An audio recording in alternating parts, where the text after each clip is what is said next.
दोस्तों, जैसे कि आप ये तस्वीरें देख रहे हैं, ये तस्वीरें उत्तर प्रदेश के बरेली से हैं। बरेली में एक बड़ा कार्यक्रम आयोजित किया गया। आज़ाद समाज पार्टी के संयोजक चंद्रशेखर आज़ाद रावड़ के द्वारा। आप देख सकते हैं तस्वीरों में कि किस तरह से उन्हें सम्मानित किया जा रहा है। वहीं बात की जाए तो चंद्रशेखर आज़ाद रावड़ जी के द्वारा एक्स पर एक पोस्ट की गई है। ये पोस्ट क्या है, इस पोस्ट को भी हम पढ़ लेते हैं।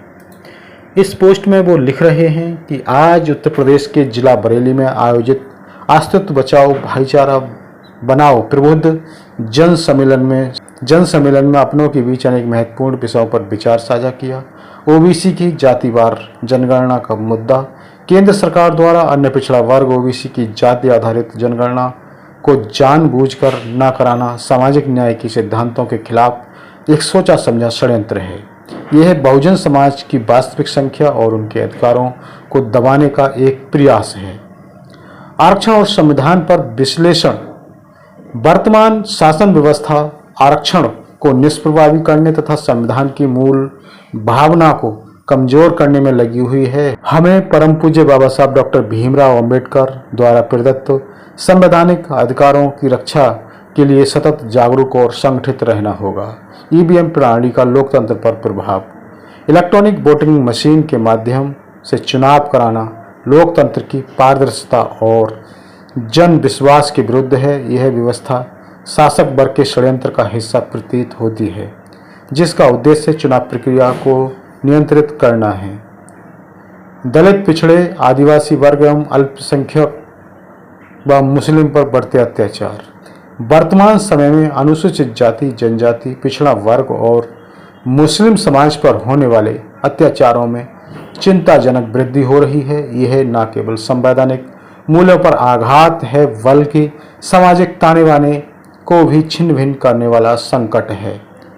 प्राइवेट सेक्टर में आरक्षण की मांग। सरकारी क्षेत्र के निजीकरण के कारण आरक्षण प्राप्त अवसर सीमित होते जा रहे हैं। अतः यह आवश्यक है कि प्राइवेट सेक्टर में भी अनुसूचित जाति, जनजाति, पिछड़े वर्ग को आरक्षण मिले, ताकि समावेशी विकास सुनिश्चित किया जा सके।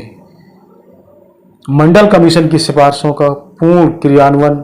मंडल कमीशन ने सामाजिक न्याय को स्थापित करने हेतु जिन सिफारिशों को प्रस्तुत किया था, उनका पूर्ण रूप से लागू किया जाना समय की आवश्यकता है।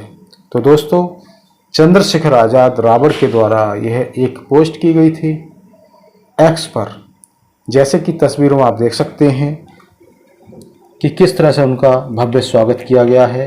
और यदि जनसैलाब की बात की जाए तो आप देख सकते हैं कि पांडाल उनके समर्थकों से भरा हुआ है, एक सैलाब सा आ गया है।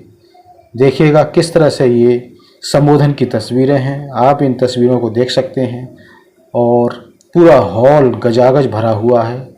ये एक ऑडिटोरियम है जो कि पूरी तरह से गजागज भरा हुआ है। आगे से लेकर पीछे तक लोगों का एक सैलाब है। देखेंगे आप तस्वीरों में लोग किस कदर आए हैं उन्हें सुनने के लिए, और लोगों में एक नया जुनून है।